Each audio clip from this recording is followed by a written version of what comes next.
Ayan, hello po sa ating lahat. Ay naku, grabe naman po yung bulong, no? Yung bulong ngayon. At maraming EDSI supporters nagquiquit daw. Bakit naman nagquiquit? Kapag si Arjen daw po yung topic, maraming EDSI ang nagsialisan.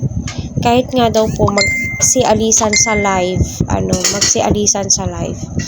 At saka ayaw manood ng mga videos ni Arjen, pumapaldo daw po ito sa 100,000.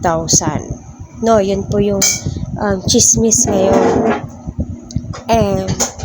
Hindi daw po ba natin alam, no, na si Arjen ang mas napakaraming bulong patungkol sa EDSI.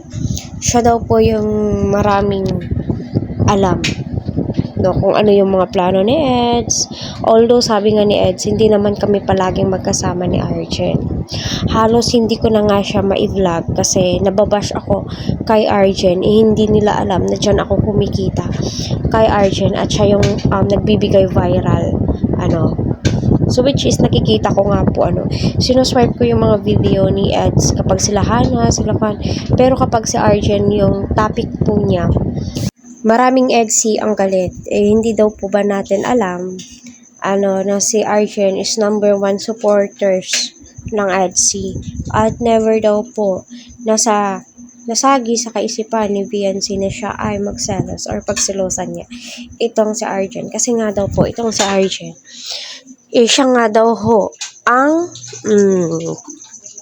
siya ay beneficiary po ni Kalingap Edu. Yan po daw ang palagi nating isaisip, no, na si Arjen ay beneficiary po ni X. At hindi daw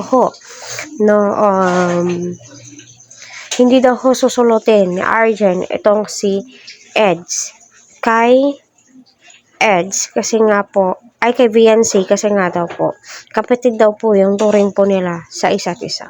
So, ano sa tingin nyo mga ka-team EDSI? Which is yung topic po nila ay pagtimbangin po natin, which is correct naman po. Kapag si Arjen po yung topic ni Kalingap Eds or si Arjen po yung binavlog ni Kalingap Eds, is viral po talaga. Napakaganda po ng views ni